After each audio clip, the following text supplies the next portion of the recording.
Gostaria de convidar o professor Dr. Mário Emílio Teixeira Dourado Júnior, professor de Neurologia do Departamento de Medicina Integrada do Hospital Universitário Onofre Lopes, Universidade Federal do Rio Grande do Norte, e médico responsável pelo ambulatório de ELA, no Hospital Universitário Onofre Lopes, da Universidade Federal do Rio Grande do Norte, Natal, para mediar a mesa redonda sobre o tema Aprendendo com ele, o paciente, abordagem multidisciplinar, e chamamos os profissionais, professor Eduardo Vital, professora Rita Labronice, professora doutora Patrícia Stanis e a senhora Helena Sierra, a senhora Silvia Nakazumi, para integrar a mesa também. Por favor. E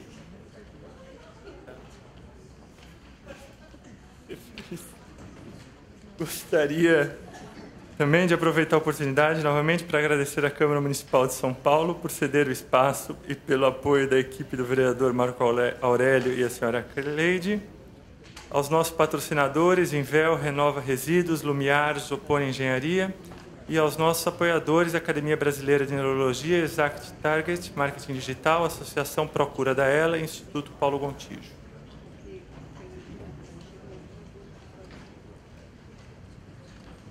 Vamos dar início a essa mesa. Eu venho, Luiz, essa mesa termina de meio-dia, mas eu queria só dar um parênteses aqui, porque eu fui convocado às pressas que Luiz Acari Scolari não vai participar dessa mesa, ele convocou o seu assessor. Como é o nome dele? Montosa. Então eu tenho que representar o Montosa nessa mesa, e a dinâmica vai ser o seguinte: isso é um caso real que eu vou apresentar. Então, na medida que eu vou apresentando os casos, eu vou chamar os moderadores em cada área para opinar, tá certo? Charcot está aqui no Brasil para a Copa. Ele esteve recente agora, esteve no Rio. E passe o próximo, por favor, amigo. Com o José Mauro. E José Mauro escreveu... Charcot, rapaz, você descreveu magnificamente a doença que hoje chamamos de Charcot. Nos últimos anos, houve aumento no interesse da doença. Compreendemos melhor a etiopatogenia, os casos hereditários. O medicamento foi capaz de retardar a doença. É bem verdade que poucos meses. Mas não tínhamos nada desde a sua descrição. Conhecemos melhor as doenças tratáveis que simula ela. A abordagem multidisciplinar aumenta a sobrevida do doente. É uma nova forma de encarar a doença, especialmente na fase inicial. Agora, eu gostaria que o senhor conhecesse um amigo meu de São Paulo. Ele já está aqui para São Paulo, foi entrevistado recente ontem na Globo. Próximo. Então, esse é um rapaz, um dentista, de 45 anos, casado com 2 filhos. No mês de maio de 2005, teve uma gripe, 3 semanas depois tomou uma vacina contra a gripe. 2 meses depois, apresentou um mal-estar. Na ocasião, notou fasciculações no membro superior esquerdo, cãibra nas panturrilhas e nas mãos. Evoluiu com fasciculações por todo o corpo, fraqueza na mão esquerda, dificuldade para movimentos finos e para segurar instrumentos, e dificuldade para fechar os botões. Negar sinais de sintomas sensitivos, déficit motor nas extremidades, alteração de cintura urinária, não apresentar sinais e sintomas de insuficiência ventilatória. Procurou um gastroenterologista que encaminhou para outro neurologista. Então, ele foi para outro colega, o colega diagnosticou doença neuromotor, e ele veio para mim com a segunda opinião, já dizendo que achava que realmente tinha, já tinha estudado e que tinha 3 a 5 anos de sobrevida. Mas queria saber alguma novidade, se eu conhecia alguma novidade. Próximo. Era o exame físico inicial, uma fraqueza para mim distal na mão esquerda. Próximo. Peso 72. Exame físico tinha uma hiperfrequência generalizada, sinal de Hoffmann ausente, e um déficit, era motor, predominava neuromotor inferior, com alguns sinais de neuromotor superior. Próximo. Exames de sangue, nada importante. A eletromiografia mostrando sinais de desenvolvimento do segundo neuromotor no segmento cervical e lombosacro. Próximo. Então, a primeira questão que eu acho que eu vou passar essa aqui, que foi discutida ontem, é como o médico deve comunicar o diagnóstico, já foi bem discutido ontem, e que tratamento neuroprotetor existe, né? É assim ele me perguntava. Próximo. Então, isso foi bem comentado, não sei se tiver tempo depois, se alguém possa comentar essa questão médica. Ele foi tratado com Riluzole. Próximo. E ele esteve aqui no simpósio, esteve aqui em 18 de 6 de 2005, assistindo como vocês esse simpósio. Em setembro, inicia a Rilutec, recomendação para manter uma vida normal, ele continuava trabalhando, ele não aceitava Na verdade, ele aceitava o diagnóstico, sabia que tinha, mas não aceitava a evolução da doença. Achava, rapaz, que deu isso em mim, como é que pode e tal. Desde o início, ele já sabia que não queria fazer gastrostomia e tracostomia. Para ele era bem claro que não queria fazer. Queria uma morte em casa, normal, sem nenhum método agressivo ou invasivo. Em dezembro de 2005, a aparato vital de 91, repete a eletromiografia muito parecido, próximo. Então, a primeira pergunta para a equipe, eu vou escolher um dos membros, é: a equipe interdisciplinar modifica a evolução da doença ou não? Então, eu gostaria que, não sei, vou escolher por acaso aqui a doutora Patrícia, se você pode comentar da importância da equipe interdisciplinar.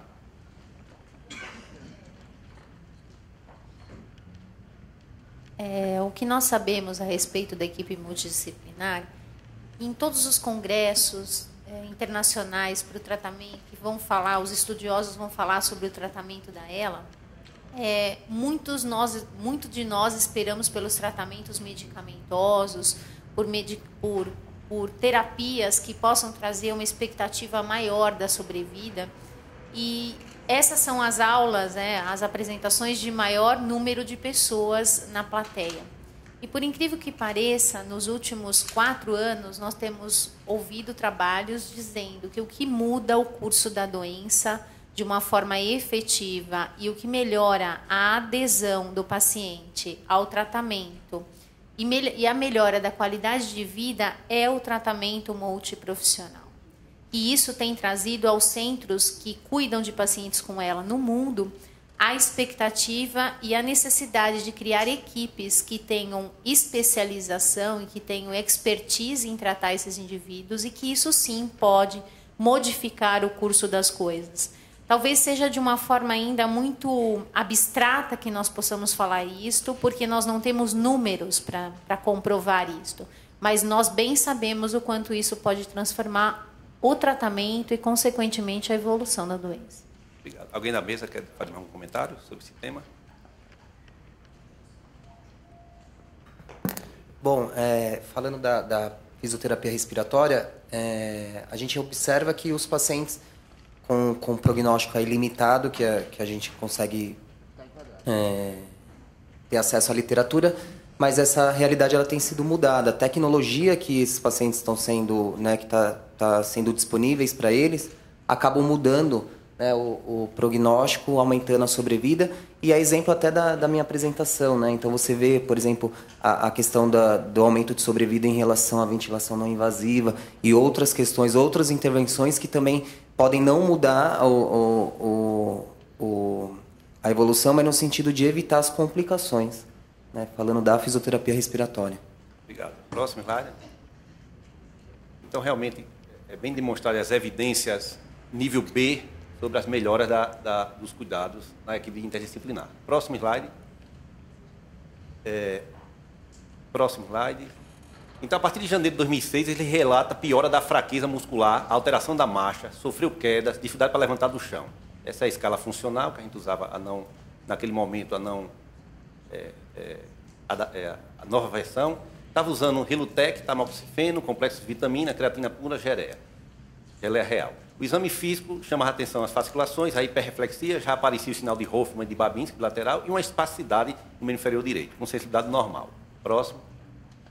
A marcha torna-se espástica a partir de abril de 2006, março-abril. Próximo. Então, gostaria que a colega da fisioterapia respiratória, pudesse comentar um pouco como tratar uma fraqueza muscular, como tratar a espasticidade. Os exercícios físicos podem piorar a minha doença? Assim, ele perguntou para mim, haja vista aquela questão das pessoas, dos atletas, ou das pessoas da atividade física.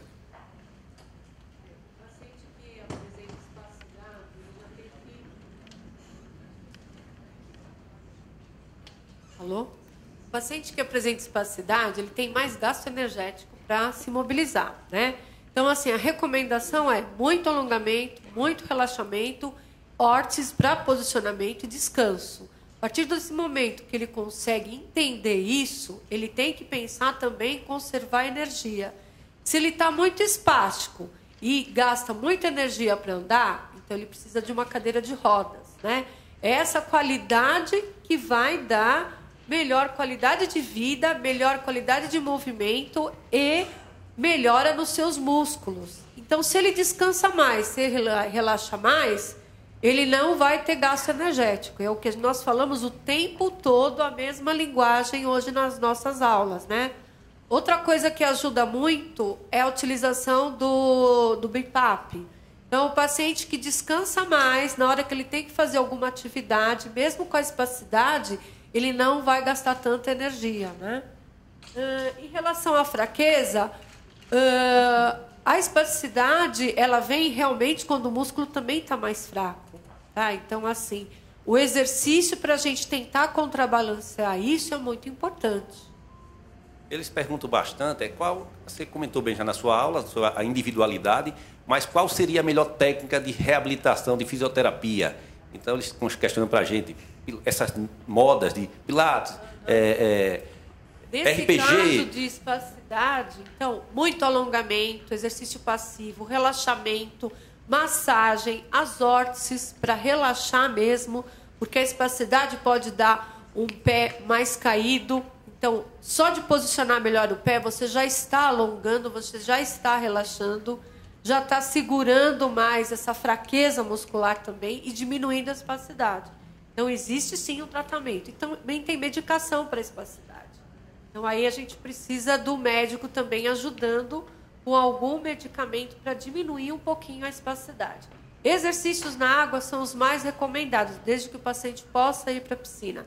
Se não, os exercícios passivos e os alongamentos. Não existe a melhora. Fortalecimento, nem pensar nesses pacientes. Próximo slide. Então, de modo geral, os consensos, eles recomendam, é uma boa prática a fisioterapia motora regular, os antiespásticos, medicamentos, né, que foi bem dito, baclofeno, tisanazida, a hidroterapia em piscina aquecida, são recomendações médicas nos nossos consensos. Próximo. Então, aproximadamente 14 meses do início do quadro, o paciente está limitado no seu trabalho. Muita dificuldade para andar e para realizar atividades manuais. Não consegue mais fazer próteses. Ele fazia prótese e passava muito tempo para fazer uma atividade simples. Então, próximo slide. Então, eu queria perguntar à colega da terapia ocupacional que recomendações eu podia ter feito para esse dentista naquele momento que pudesse ajudá-lo ou em outra situação parecida.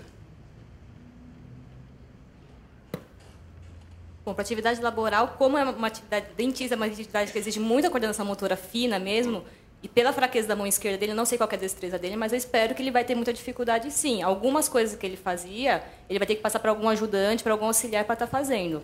Outras coisas a gente vai ter que avaliar junto no trabalho dele para ver o que ele pode fazer, o que ele pode passar de orientação. Com relação às atividades de vida diária em casa, aí seria a mesma coisa. A gente vai ter que avaliar tanto ele quanto o ambiente domiciliar dele, o que ele está fazendo, quais são as dificuldades, para poder aí ver as principais soluções, né? Tem uma série de adaptações que a gente pode usar, mas todas dependem do paciente. A gente precisa ver ele e ver o ambiente real dele para poder indicar melhor a adaptação, né?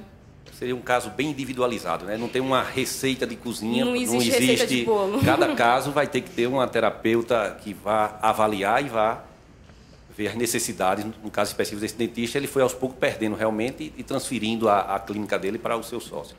Próximo. Então, 14 meses de doença, ele começa a ter uns engasgos com saliva. Não tinha dispneia aos esforços, era uma vez ou outra. Próximo. Ele faz uma vinolargoscopia, que estava dentro do normal, sua capacidade vital estava de 94%, começava a ter ansiedade, chorar e rir mais fácil. Começa a desenvolver uma síndrome pseudobulbar, que foi bem comentada ontem, e nós começamos para ele a amitriptilina. Próximo. Tomava a série de medicamentos e ele começa, a partir de outubro de 2006, a ter sonolência e cansaço diurno. Ele não tinha dispneia, não tinha ortopneia, nem tinha cefaleia matinal. Alimentava-se normal. Sua capacidade estava em torno de 94, e isso 2 meses antes. A fraqueza fica mais acentuada, no lado esquerdo era de 0, no lado direito já era de 2/5. Então, próximo. Então, a pergunta que eu queria comentar com o colega da fisioterapia respiratória, como identificar os sintomas e sinais de insuficiência ventilatória. De um modo geral, nele específico. Bom, então, todo paciente com doença do neurônio motor, eles devem ser avaliados por um fisioterapeuta respiratório desde o início, né? Desde o diagnóstico médico, ele já tem que ser encaminhado, mesmo quando ele não tem sintomas, né? A gente vê, por exemplo, lá no ambulatório, os pacientes que chegam muito tarde, né? Então, pacientes que chegam com uma capacidade vital forçada bem reduzida, né? Com um comprometimento muscular bem importante, e que aí as intervenções elas acabam sendo tardias e algumas vezes acaba que o insucesso dessas intervenções até por conta do tempo que elas foram indicadas, né? Esses pacientes eles vão ser avaliados do ponto de vista de prova de função pulmonar, então espirometria, né, a capacidade vital forçada, que é o índice espirométrico mais importante. O paciente ele já começa a apresentar uma restrição pulmonar com capacidade vital em torno de 80%. Né? Nesse caso aí, aparentemente tinha uma capacidade vital boa, né? Então acaba que a capacidade vital acaba que não se relacionando com os sintomas, na maioria das vezes. Quando esse paciente está com capacidade vital em torno de 50%, ou seja, metade das fibras de diafragma dele já estão bem comprometidas, então é onde que aparecem os sinais de desconforto respiratório, como a dispneia, principalmente a ortopneia. Então é uma característica importante para os pacientes com esclerose lateral amiotrófica, que não é comum, é a realização da espirometria na posição supino. Esse paciente ele vai começar a apresentar os sintomas de fraqueza muscular respiratória, principalmente no período noturno, durante o sono REM, onde ele vai ter uma maior sobrecarga desse sistema e onde que ele vai começar a apresentar alterações de trocas gasosas, aumento de gás carbônico, a retenção, e aí depois com o tempo ele vai trazendo esses sintomas para durante o dia.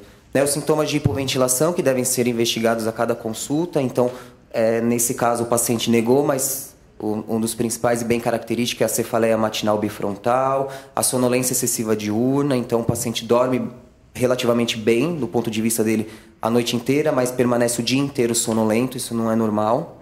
Né? Além da fadiga, irritabilidade, perda de peso, né? Mesmo quando o paciente está recebendo a nutrição, tá? E ele continua perdendo porque tem um gasto energético para respirar e acaba consumindo do músculo. E os sintomas clássicos de desconforto respiratório, né? O uso de musculatura acessória, fala entrecortada. Então, esses são os principais sintomas da insuficiência respiratória.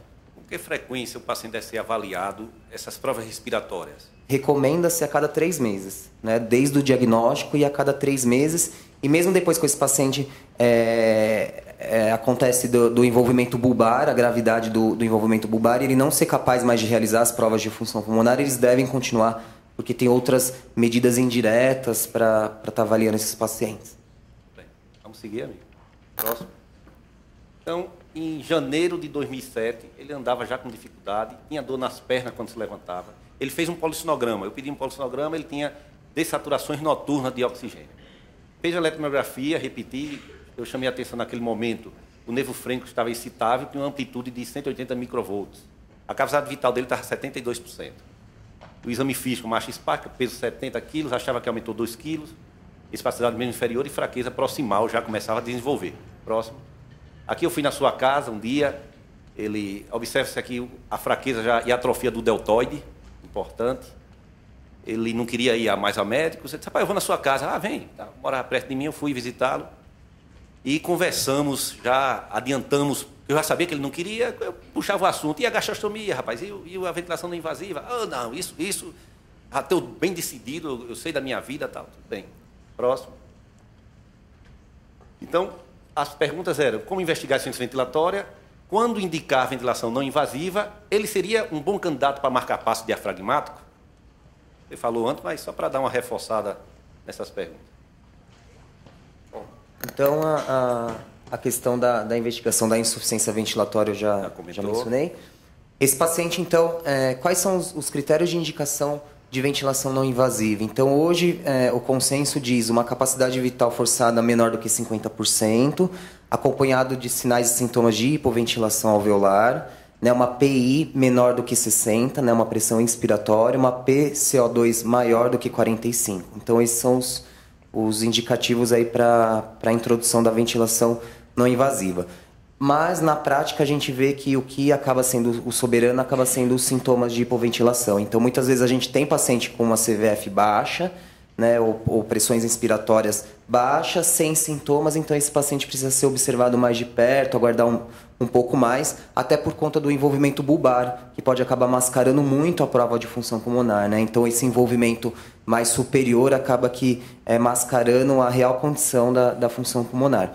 De acordo com a avaliação respiratória, pelo valor de capacidade vital forçada dele de 72%, ele seria sim um candidato, né? Mas aí ele precisaria passar por uma avaliação médica, né? Porque tem outros indicativos aí para o marca-passo diafragmático, a questão da avaliação de impulso nervoso desse nervo.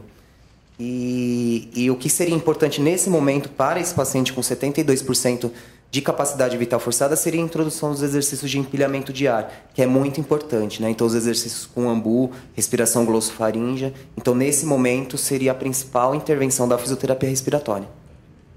Quanto ao nervo, acho que o Rota já me comentou ali nos corredores que a amplitude do potencial do nervo frênico acima de 100 já seria um bom candidato, não é isso, Rota? É um mau candidato. Acima de 100 seria um... É um candidato. Ele estava com 180, poderia ser, por esse aspecto aí, neurofisiológico, um candidato. Próximo. Quando indicar, já foi dito. Próximo. Dificuldade para tolerar a máscara. Ele foi indicado o BIPAP, nós indicamos, pela polissonografia, pela cavidade tal. Não chegamos aos 50. Já, antes de 50, já começamos a introduzir o BIPAP. Mas ele estava com dificuldade, usava no máximo meia hora, cansa o pescoço quando lê, fazendo fisioterapia respiratória e motora, o peso de 70. Próximo. Agosto de 2007 piorando, maior dificuldade para falar, língua pesada, cansa quando fala, irrita-se quando ninguém entende, salivação normal do grosseiro nival, nega disfagia, cãibras, prisão de ventre, riso incontrolado, não quer fazer fisioterapia, usa BIPAP toda noite, mas a máscara não é confortável, musculatura abdominal flácida. Assiste TV e filmes, procura viver intensamente em casa, sempre com amigos. Utiliza cadeira de roda automática. Próximo. Em dezembro de 2007, fica de pé, consegue sair do carro com bastante ajuda, já usa cadeira de rodas. Já tinha dito. Nega engasgo, come um pouco mais lento, consistência normal, quer tomar lítio. Foi naquela época do lítio, ele queria tomar e ele tomou lítio. Eu autorizei e disse, tudo bem.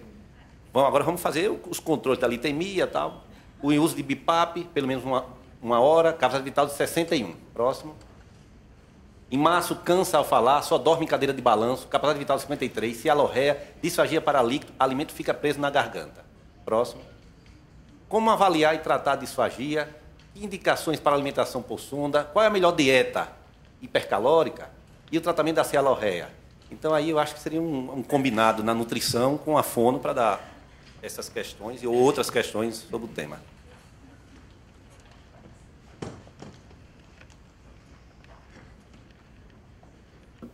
Com relação a como avaliar e tratar. Então, exatamente isso. É necessário uma avaliação, como a gente comentou e falou na apresentação, uma avaliação bem detalhada na nossa prática clínica, né? A nossa avaliação ela é conjunta. Então, você faz uma avaliação estrutural, você faz uma avaliação da deglutição e você vai fazer uma avaliação também da perspectiva da voz e fala, né? A partir desses dados que nós vamos levantar, nós vamos definir, né, condutas para esse paciente, né? Daí a segunda questão, indicação para alimentação por sonda. Então, se esse paciente ele já está referindo, né, na queixa dele, ele refere engasgo para líquido, ele refere engasgo para alimento sólido, pastoso ou sólido. E mediante a nossa avaliação, então a gente só vai fazer indicação de sonda quando esse paciente ele já não está conseguindo comer pela boca. Se a gente pensar em quantidade, né?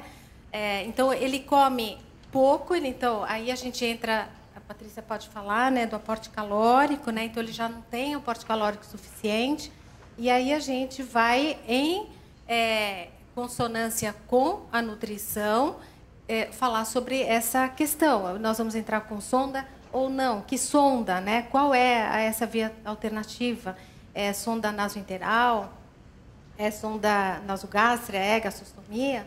Né? E aí a melhor dieta para Vocês só poderiam comentar um pouco de truques, eu chamo de truques para deglutir melhor a saliva ou... Existem posturas. Posturas, sim. Então, se esse paciente ele ainda está se alimentando via oral, que seja pouco, né? Uma quantidade mínima, o que a gente indica são posturas posturais. Uma postura que vai muito bem é a cabeça fletida levemente para baixo, né, que nesse momento o que acontece? Elevação laríngea e estabilidade maior. Então, aí o paciente corre menos risco de engasgar. Bem, acho que antes de responder essa pergunta, eu queria só complementar o que o Eduardo disse, para chamar a atenção que, embora nós sejamos de especialidades diferentes, nós tratamos da mesma doença.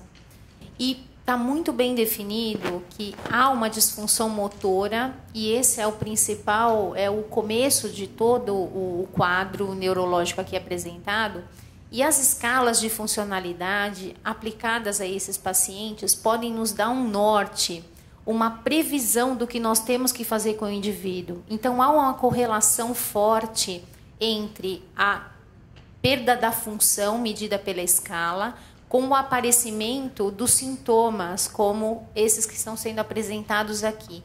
Então, citando um exemplo, o indivíduo, quando começa a apresentar na escala de funcionalidade uma redução da pontuação, seja ela dos grupos musculares de membros superiores ou inferiores, há uma correlação forte com a piora do estado nutricional.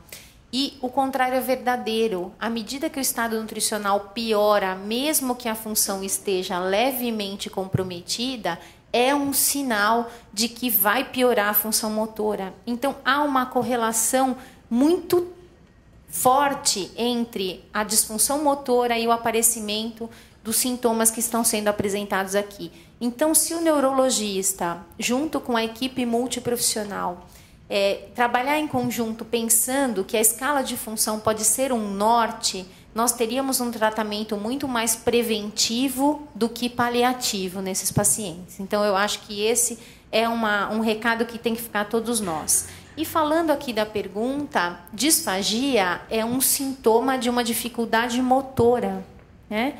Aqui nesta patologia. Então, se eu imagino que ele tem fraqueza, em algum momento ele vai ter disfagia.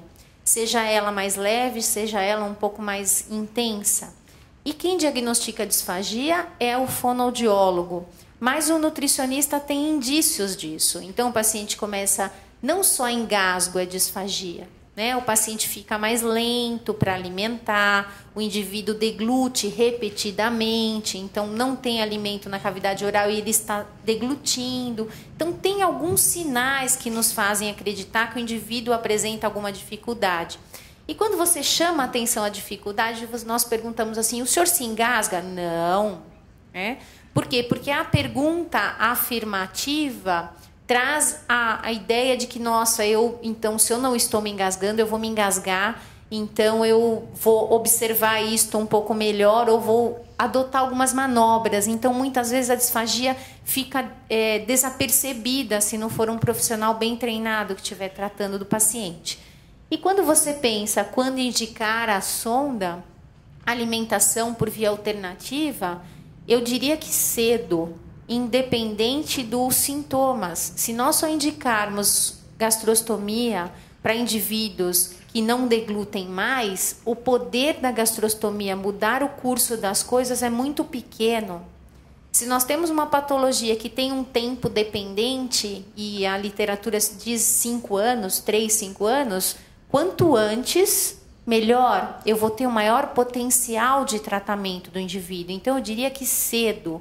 E o cedo não é no aparecimento dos sintomas. O cedo é a partir da manifestação dos sintomas. Então, o indivíduo confirmou que tem doença do neurônio motor, o tempo está contando. E quanto antes dentro desse tempo, melhor. Então, eu não diria que é dependente da disfagia.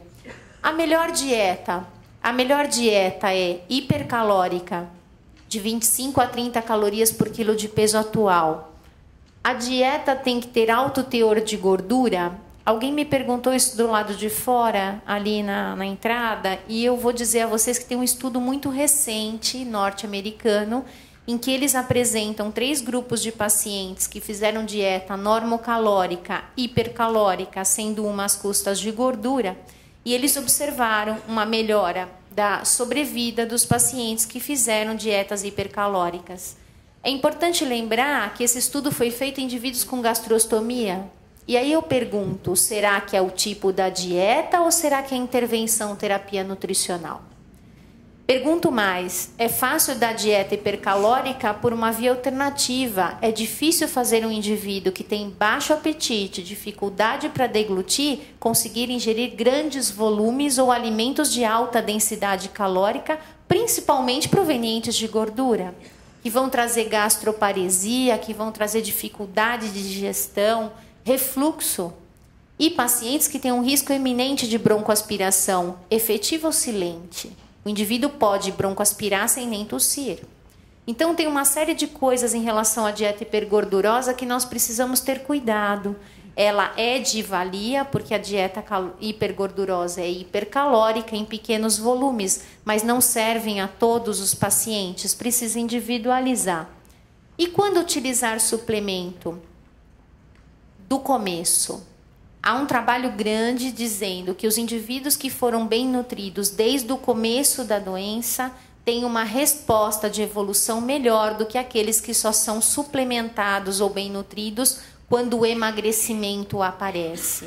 Nutrir precocemente pode mudar o curso das coisas, independentes da via. E em relação à cialorreia, só para terminar, alguns alimentos pioram cialorreia. Principalmente um alimento que o nutricionista adora prescrever e que hoje em dia as pessoas desencorajam por conta da lactose, é o leite. E leite piora a salivação, isto é fato, espessa um pouco a saliva.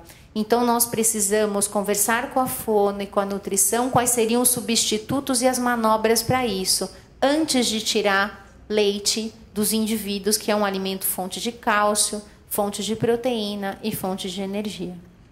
Obrigado. Vamos continuando. Pode passar, Mi?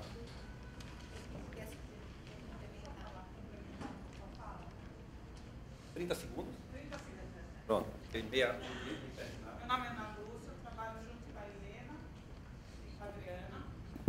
Uma coisa que eu queria complementar, e que a gente acabou falando muito do que a gente falou, quando a gente pensa em casos de disfagia, realmente não é só o quadro de engasgo, e o quadro realmente que a gente vê de risco de broncoaspiração, que pode levar a uma pneumonia ou uma perda de parte respiratória.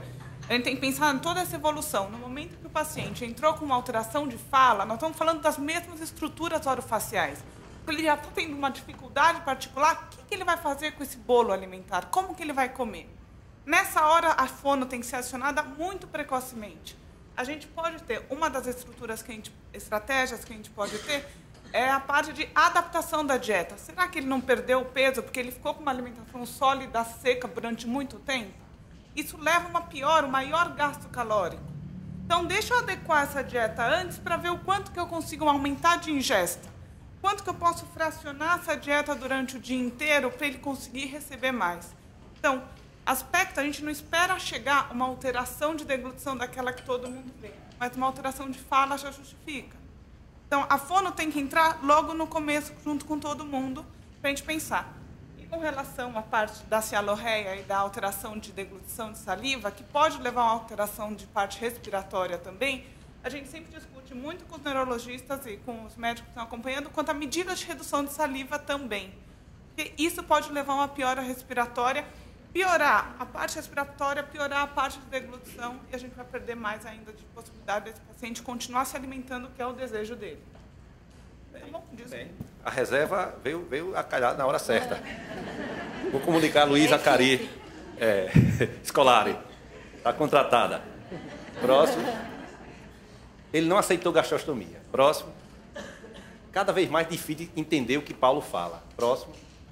Então, eu queria comentários um pouco sobre a disartria. A fono já foi comentado bastante, né? Mas quer comentar alguma coisa sobre Sim, a disartria específica? Nós estamos aqui como equipe, como eu disse, no lugar da doutora Adriana, e eu quero chamar a Persília agora para falar.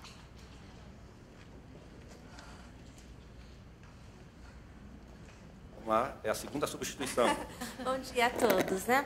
Quando o paciente vem apresentando uma alteração motora da fala, que é a disartria, sempre nós, desde o início, esse paciente muitas vezes, né, ele chega conosco uma fala normal.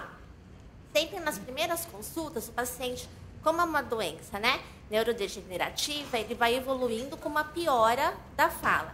Então, nas consultas, nas sessões de fonoterapia, nós sempre vamos conversando com o paciente com esta alteração. Ou seja, no momento nós vamos assim adaptando com exercícios de mobilidade para articular melhor os fonemas e sempre também relacionando com a deglutição. Só que nós não vamos deixar esse paciente ter ausência da fala, ou seja, chegar numa anartria. Durante o processo terapêutico, nós vamos conversar com o paciente sobre a possibilidade de via alternativa de comunicação, para ele poder elaborar ou com uma prancha de comunicação, ou com método de computador informatizado, como a colega da TO colocou para vocês, para ele colocar nessa prancha o que ele deseja, o que é importante de vida diária. E não deixar, assim como a disfagia, sempre pontuando com o paciente desde as primeiras consultas, né? As alterações, tanto de fala como na deglutição. Se esse paciente, quando ele evolui com uma anartria, ou seja, ausência de fala, nós sempre, né, no ambulatório, nós sempre falando assim, olha, não está conseguindo. O paciente, como a Adri também, a Adriana Leico comenta, o paciente pode não conseguir, ele pode não conseguir falar, mas sem se comunicar, não. Então, comunicação é tudo. Um gesto, uma prancha de comunicação ou método de informática, para ele se comunicar com os outros. Essa comunicação é importante, né? Todo mundo do membro da mesma equipe precisa ter o mesmo código. Isso os profissionais da saúde, os médicos, porque senão ele terá um código. Uma pessoa da família de um jeito, com outro de outra forma. Coitado do paciente. Tá? E quando o paciente chega numa anartria, nós também relacionamos sempre a disartria ou anartria com a deglutição. Nós sempre falamos assim, olha, mesmo, né, que se não está saindo fala, articulação, apenas um som, nós sempre orientamos, olha, qual o som que o senhor está conseguindo? Limpar a garganta, gerenciar. É importante esse som laríngeo para trabalhar deglutição e gerenciamento de secreção de saliva para não perder a função. Então, fala também, o som da voz é importante também para manter a função de deglutição. Obrigada. Contratada também. Próximo. Então, o que é que esse paciente fez? Como ele era dentista, eu apresentei esse trabalho para ele. Ele tinha uma disartria, na verdade ele tinha uma disfonia, uma voz, um componente nasal muito grande. Ele disse, rapaz, olha isso aqui, que é um elevador do palato, eu vi num trabalho de AVC. Não é que ele criou, ele mesmo fez, com todas as suas dificuldades? Próximo. Então ele fez ali o desenho dele lá embaixo, ele colocou e ele utilizou isso por quase um ano. E realmente se percebia que aquela disfonia melhorava bastante.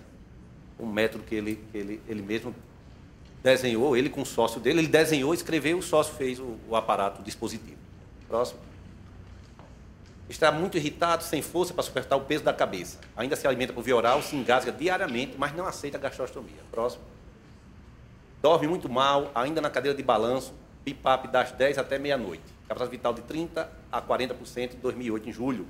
Não é mais possível entendê-lo sem a placa do palato. E em agosto ele aceita e faz a gastrostomia. Próximo.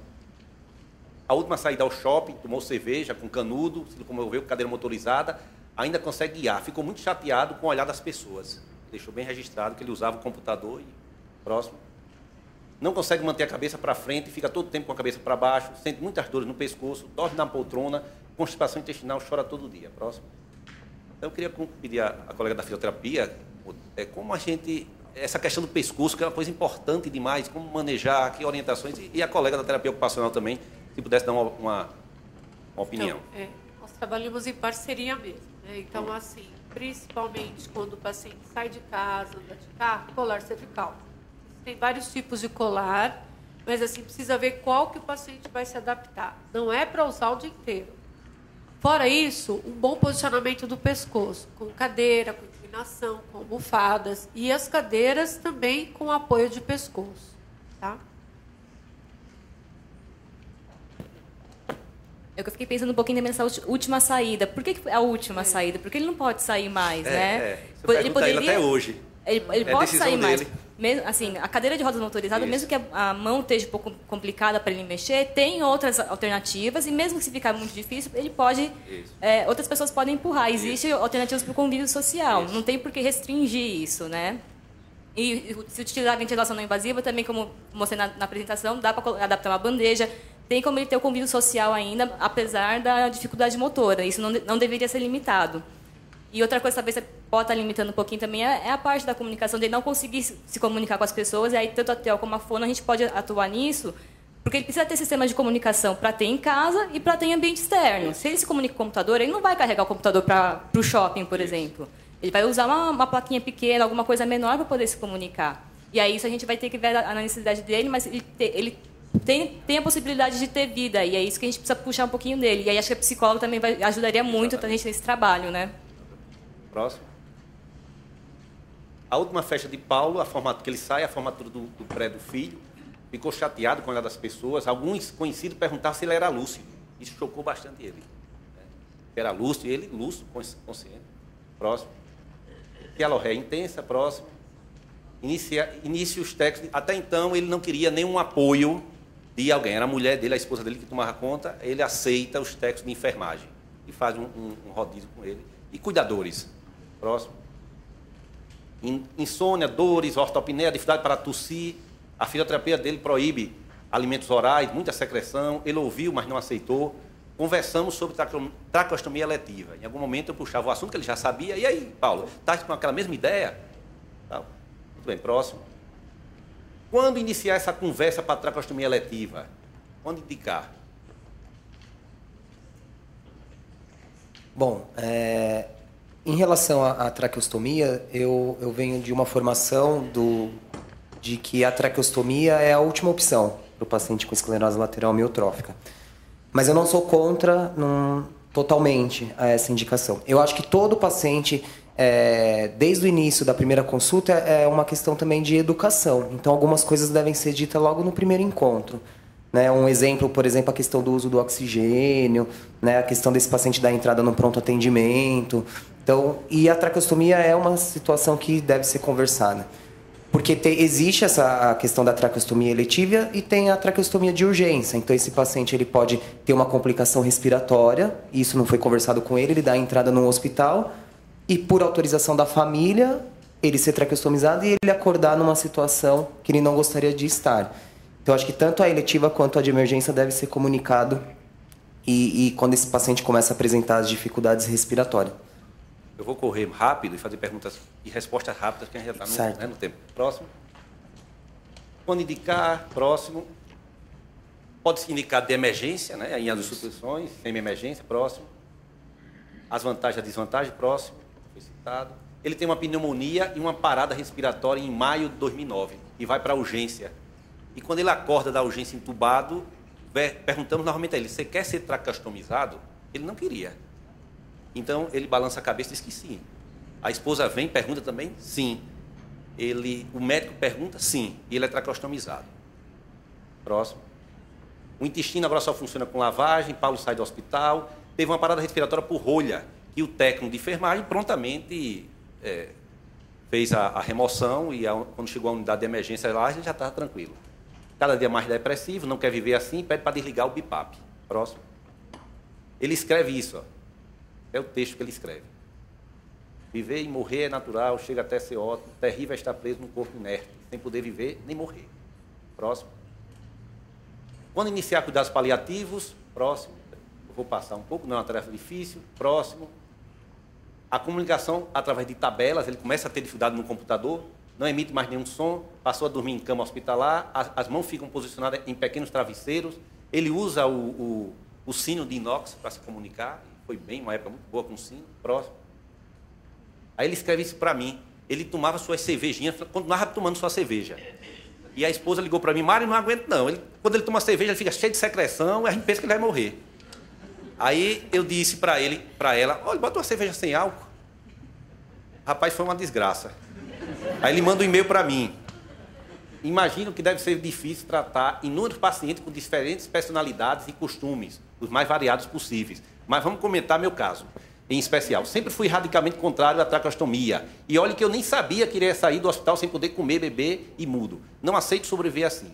Tinha dito à minha esposa que queria morrer em casa de forma natural. Mas, contrariamente ao meu pedido, fui levado ao hospital. Hoje eu sou um vegetal dispendioso.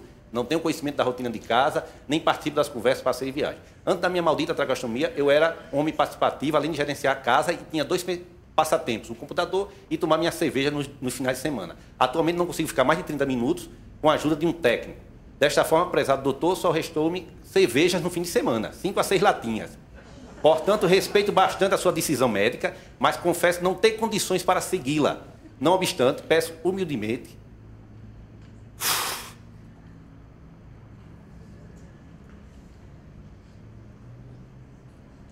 e reconsidere sua situação. Conversando com minha esposa, sob pena de termos um desentendimento familiar sem precedentes. Aí eu entendi, rapaz, o que Paulo vai fazer? Um homem que não se mexe nela, o que é que ele vai querer fazer?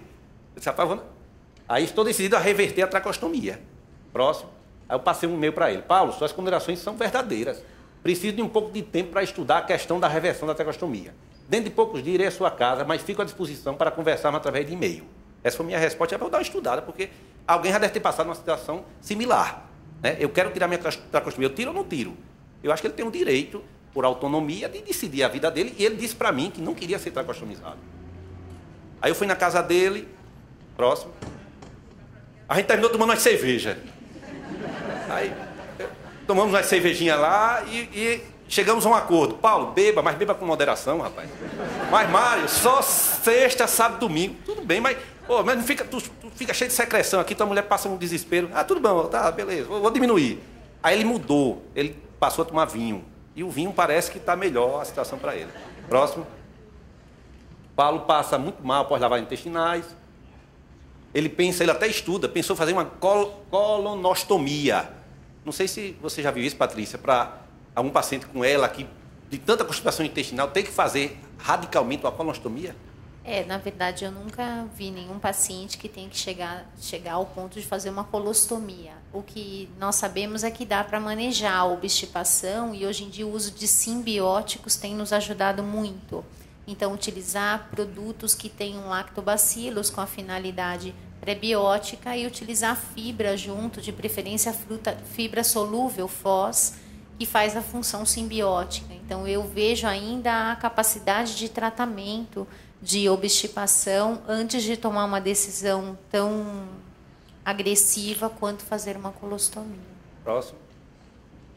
Não sai mais do quarto, nunca teve escaras, interessante. A filha dentista faz limpeza dos seus dentes. Apesar da imunidade total, consegue sorrir, pisca bem os olhos, consegue olhar em todas as direções, dorme sem travesseiro e fica confortável. Próximo. Inicia a pesquisa sobre mouse ocular. A esposa dele vai atrás, que ele está com dificuldade, e vai à Fundação Paulo Feitosa, em Manaus. 7 dias de treinamento, o treinamento é complexo. Ao regressar a Natal, o mouse foi uma grande decepção para Paulo. Eu incentivava bastante a comunicação. Eu disse, Paulo, não tem condições de você ficar aqui com esse papelzinho, rapaz. Você deixou de usar o seu computador, vamos atrás, tem tecnologia. E ela foi uma decepção, esse modelo. Aí eu pergunto, existe um modelo que realmente funciona? Existem vários modelos de mouse ocular. Um dos problemas do mouse ocular é que a pessoa tem que ficar o tempo todo olhando para a tela do computador, prestando atenção. Então, depois de um tempo, o olho cansa mesmo. Então, às vezes, ele precisa olhar para uma outra área, descansar um pouquinho. Ficar um longo tempo usando o mouse ocular direto é difícil alguém conseguir. O que eu vi, paciente usando no máximo umas 2 horas, depois precisa de um tempinho para descansar, por conta da concentração e por conta de ter que ficar o tempo todo olhando para uma tela luminosa. Mas alguns mouses têm sistema de câmera melhor do que outros, sim. Existem vários tipos. Próximo. Aniversário dele, melhorou da depressão, aceitou receber amigos, não sente mais dores. Próximo. Visita domiciliar, está confinado ao leito, depende do respirador da gastrostomia, não quer sair de casa, pediu para desligar novamente o aparelho, ele oscilava, hora queria, hora não queria. Próximo. Suspendemos o Rilutec, ele mesmo pediu para suspender o Rilutec naquela época. Janeiro, Paulo desesperado, falta de energia, no break não funcionou, ficou no ambu até voltar a energia. 2011 foi um ano sem decorrência, continua se comunicando pela tabela. Próximo. Cirurgia de carcinoma celular, internado por pneumonia. Próximo. 2003 foi nada relevante, aceitou viver com ela. 2014, está piscando só o olho esquerdo. Não faz mais fisioterapia respiratória. Isso é interessante. Ele mesmo pediu. Porque ele é atendido por um home care, um convênio, e a cada dia que se mudava equipes, vinham fisioterapeutas novos que provavelmente não entendiam o processo da doença e modificavam os parâmetros do aparelho. Ah, isso não tem cabimento, é assim. Aí ele decidiu, não venha mais ninguém. Não venha, que é pior do que vir dessa forma. Então ele tem um clínico geral, que é um pneumologista, que é uma pessoa importante na equipe, eu estou aprendendo com isso aí, são os pneumologistas. E, sobretudo, se for um pneumologista clínico, que sabe lidar com essas outras questões. Porque nessa fase da vida, nesse momento, são as pneumonias, a dificuldade do aparelho, que o pneumologista, como um esperto naquela área, ele pode contribuir muito mais do que alguns colegas. Então, a figura do pneumologista, sobretudo nesse caso e em outros que eu vejo, está sendo fundamental na evolução. Então, esse pneumologista vê quando há algum problema, chama um fisioterapeuta para olhar o aparelho ou discutir, mas ele não quer que vá o fisioterapeuta respiratório na sua casa, nesses moldes. Se alguém quer fazer um comentário. É comum no sistema home care ter essa mudança frequente de colegas, né? E assim, eu acho que no caso dos nossos pacientes é complicado por causa da comunicação, de você estar reavaliando e avaliando o paciente, conhecendo o que o paciente gosta, não gosta. Então, assim, muitas vezes a gente tem um trabalho intenso em trabalhar com o cuidador. O cuidador ou o familiar, porque é ele, sim, que está 24 horas com o paciente. E, nesse momento, não da regulação do aparelho, que aí precisa de um profissional habilitado, mas na atividade mesmo, nas funções de mudança de decúbito, entusiasmar o paciente a não se prender no leito ou em casa. O cuidador é a pessoa mais importante. Próximo. Então, aqui foi a última visita que eu fiz, faz umas 2 semanas. Ele tomando o vizinho dele, continua. Ele usa o piscar do olho esquerdo, se comunica rapidamente com o cuidador, com a tabelazinha, fala normal. Próximo. Próximo. E teve o aniversário dele, mais uma vez aceitou os amigos, tomando uma cerveja grande, os colegas de faculdade. Raramente fica deprimido, participa do movimento da casa, ele toma conta, todas as contas de casa é ele que participa, a mulher leva para ele aprova ou não. Na quinta-feira, quando eu vim para cá, eu liguei para ela para pegar os detalhes, que muitas dessas informações foi a esposa que passou para mim.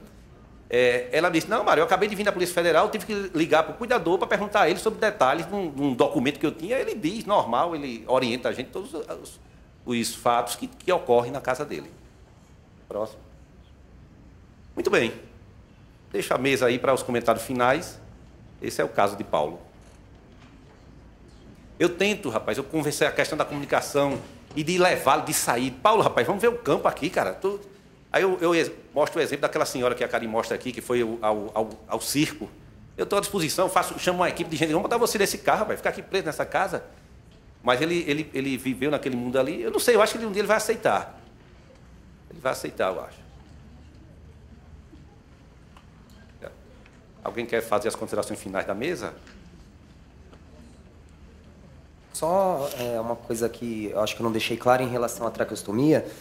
Paciente com esclerose lateral amiotrófica em ventilação 24 horas de forma não invasiva não é sinônimo de traqueostomia.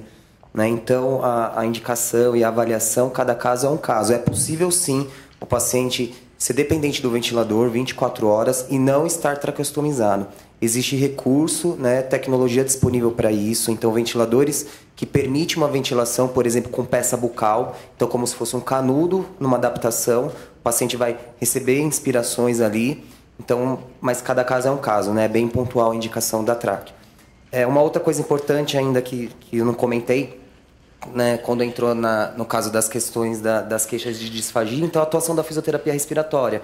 Então, técnicas de auxílio à tosse, então equipamentos de auxílio à tosse. Então, hoje a gente tem disponível o Cough Assist, então pacientes com pico de fluxo de tosse menor do que 160 litros por segundo, ele tem indicação de uma tosse mecânica. Maior do que esse valor, então existe a possibilidade de utilizar os exercícios de empilhamento de ar com tosse assistida, com prensa torácica, prensa abdominal.